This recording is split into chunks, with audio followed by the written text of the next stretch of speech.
on the Nostalgia Critic. I remember it so you don't have to.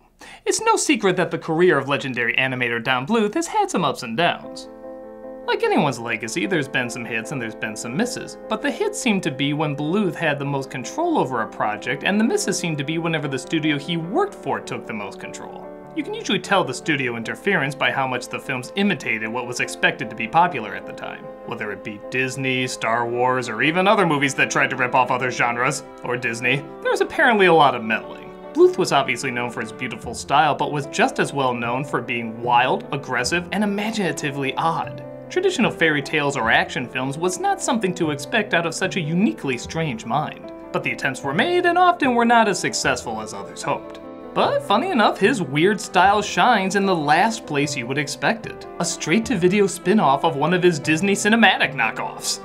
It's the Ouija 2 and Annabelle creation of Don Bluth movies, Bartok the Magnificent. Yes, really. Yes, really.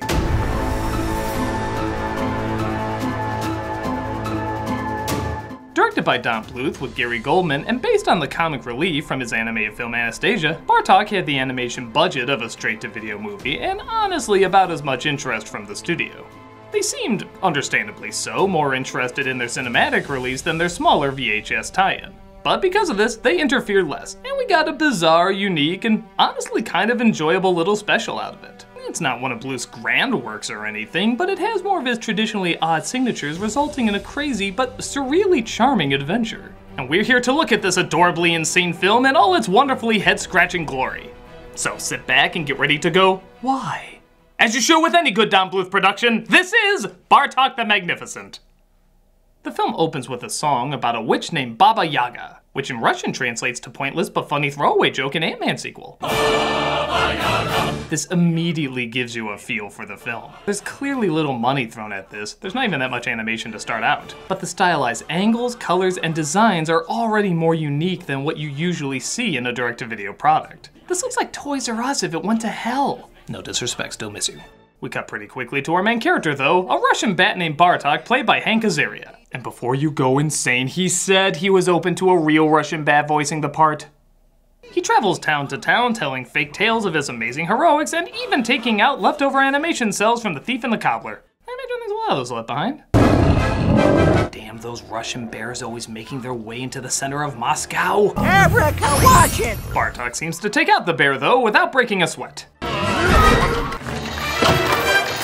Yes, onto the pile of other dead carcasses my carriage is apparently built for storing. Thank you, that's too kind. Oh! His antics caught the attention of Prince Ivan, but his advisor, Ludmilla, played by Catherine O'Hara, wants to stop him from giving Bartok his royal ring or she'll stab him with her chin. Well, perhaps it's time for a change. He still leaves Bartok with the ring though, and us with the question, how much did Dmitri from the first film get around? You can't go around giving royal jewels to commoners. Well, I wanted to encourage him. There are 15 people in this house, and you're the only one who has to make trouble.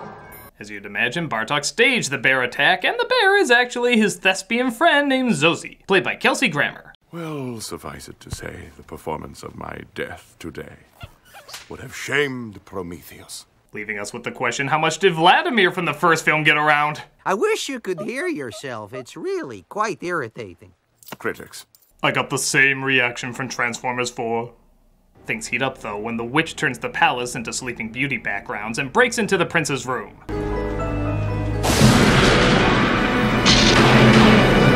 Hey, come on, I put a lot into that! Somebody notice!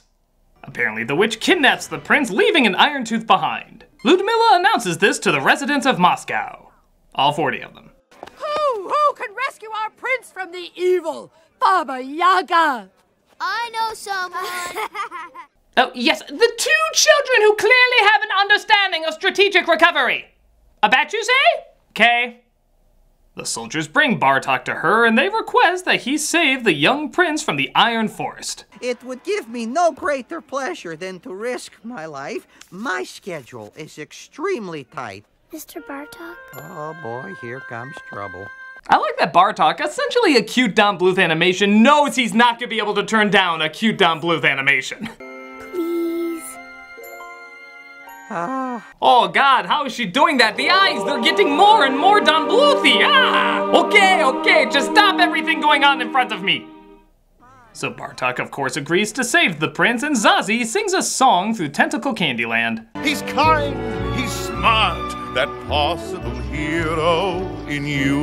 Yeah, great. Can we get to the dark stuff? Ooh, this must be where they bury Muppets. So they come across a giant skull, voiced by Tim Curry, who I swear was typecast as giant CG green shit for a while.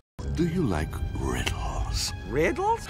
Could you answer one? Do you have Prince Albert in a can? You do?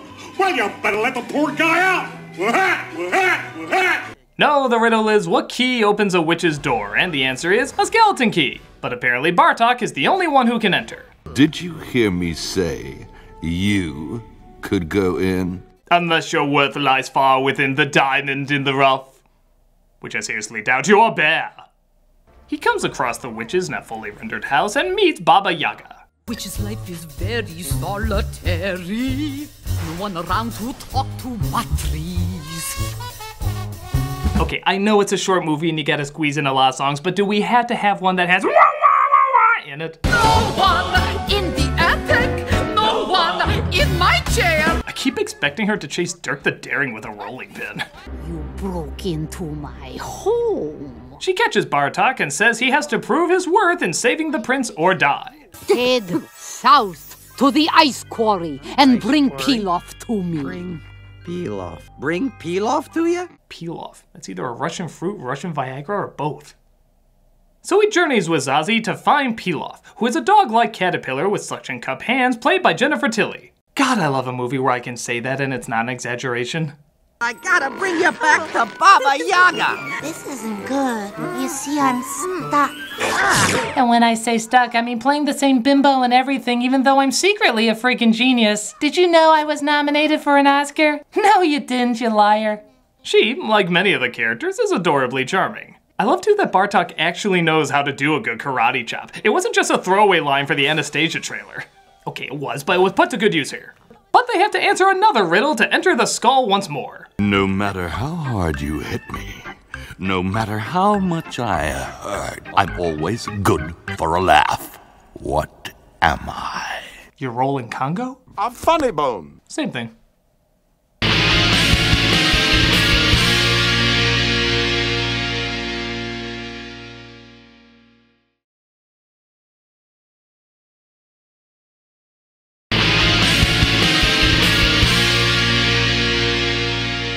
Piloff is returned to Baba Yaga, and she tells Bartok that he now has to get the crown of Obli. These names sound like unused Mario World characters. In fact, the cast looks like them too. You sure this isn't Russian Mario Maker? Or perhaps he's friendly. No, he's actually a Space Ace villain who speaks fluent Tasmanian Devil. Why do I get the feeling this is one of those Vinicius Knids who ate Oompa Loompas in Loompa Land? Loompa Land? There's no such place. Piss off, bitch. They get the crown and take it back to the witch, who says the biggest challenge will be the following day. So Bartok takes a nap on the floor and wakes up the next day. Apparently the witch has no change of clothes. My god, she must reek. Pluck the magic feather from the scalp. She says she needs a magic feather, which Bartok also gets. Not sure why he had to wait until morning to do it, but if I can follow a lead who looks like the scientist from Attack of the Killer Tomato fused Binky and the Brain together, I should just accept the weirdness. I need something from you. Seeing how he got the three objects, he now demands the prince. But she says she needs one last thing from him. He gets so fed up, though, that he yells at her and makes her cry. What are you doing? I'm just being a silly old woman. Aw, Baba Yaga has feelings too. Suck on that, Kurt, you ass! I wish I could give you what you need. You just did the most important ingredient. An emotional moment, something Roland Emmerich films never have. She puts the tear along with the other ingredients he gathered, and the house shows him where the prince is at. Funny enough, it's back at the palace. You never took him, did you? I never said I did. See, I'm not so bad. I just like risking the lives of others to do my dirty work, but the kids get a lesson, kinda. She gives him a potion, though, that makes who he truly is on the inside, who he is on the outside. I wouldn't do that. Twitter does something similar, and it's not pretty. Zozi says he wants to help, so he works on a disguise so the villagers won't recognize him. What is this? Cabbage. Again, any movie that has a bear on a plate saying cabbage is weirdly doing something right. Anyway, it's gotta be better than his other character. Vinsulka, The Russian peasant woman. It's not so much the costume as just imagining Kelsey Grammer doing that voice. The Russian peasant woman. That's the sound my killer's gonna make before he cooks me. Bartok enters the palace and finds Ludmilla has appointed herself in charge. Bartok says the prince is in the tower, but hasn't put together yet there's logically only one character who could have possibly kidnapped him. The girl in the opening! Nobody's that cute without planning some shit! Das Vidania. Or her, that works too. So it looks like she kidnapped the Romanov. Do a cast search, that's more clever than it sounds. And she drops the prince, the guard, and Bartok down a pit that I guess all towers have. She takes the potion herself and has, I guess no big shock, a weird-ass song number. Starting today, every whisper turns into a shout! It's the charming villain turns into dragon number. Starting today when the real Ludmilla comes out! I'd be laughing more if I wasn't certain that somebody somewhere is getting turned on by this. You know you're out there! And you're weird. Zozi helps rescue Bartok and the prince while Ludmilla attacks the thousands or dozens of villagers throughout Moscow. We don't like Zack Snyder's reboot of Figment. Not so fast! Bartok tries to stop the dragon and leads her back to the palace. You know, the thought occurs to me, there's a lot of female animated dragons, aren't there? Even though I never knew or cared about this before, my gender feels demeaned! Bartok tricks the dragon into falling over, ending her short fiery reign. Baba Yaga drops by as well as Bartok says she owes him a hug. Group hug. Stop it now. Don't Bring it in, everybody. Hugs, I love you. Aw, how strangely hideous and cute. Bye, Bartok! Goodbye, Bartok the Magnificent. You might be wondering where my girlfriend was from the end of the last movie. Well, maybe it's a prequel, which means I'm gonna suddenly turn evil in the next one, I guess. Kinda confusing. You know what? There was no Meg Ryan in this, so count your blessings. Bartok the Magnificent is a very cute, fun, imaginative little film that, for what it is, I think holds up better than the film that spawned it. Anastasia was trying to mix weird with conventional, coming off as kind of unbalanced. This one just embraces the weird and tells a smaller story on a smaller budget, meaning they have to rely a lot more on charm and uniqueness. And even though it's for a younger audience, I really feel it works. I love watching these characters interact, go on adventures, misunderstand things, be full of themselves. It's odd, but it's kind of irresistible. So much so that apparently the studio wanted to run this on the big screen, but both Bluth and Goldman said none of the dimensions or resolution were correct for cinema. So, even though it's direct-to-video, I still see this as a Don Bluth film, and a really enjoyable one. It's no classic like Secret of NIMH or Land Before Time, but it's a lot of innocent and weird fun. If you got kids, or heck, even want to check it out for yourself, there's surprisingly a lot more magic to this than you would expect. I'm the Nostalgia Critic guy, remember it so you don't have to.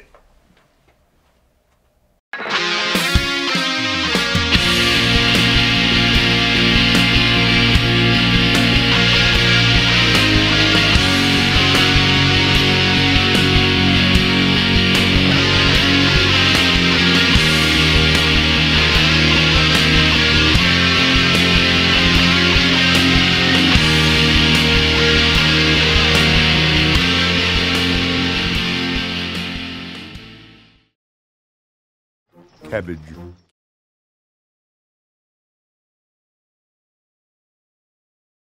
Hey, Doug Walker here doing the charity shout out, and this week we are doing Prevent Child Abuse America. This organization was founded in 1972 as the first organization in the United States whose sole purpose is to prevent the abuse and neglect of our nation's children. It undertakes its mission by effecting change at the governmental and community level on the systems that support the full range of services needed to promote the child development process and provide parents with better conditions to be the kind of parents they want to be. Based in Chicago, they have state chapters in 47 states and over 400 Healthy Families America sites. Together, approximately 500 staff in the national office and chapters manages over 353 different locally based strategies to meet the mission of the organization. If you look at their site and their YouTube channel, you can see all the wide varieties of ways they help both children and adults, earning them an A+ rating on Charity Watch. Click on the link and help create so many happy children, parents, and families.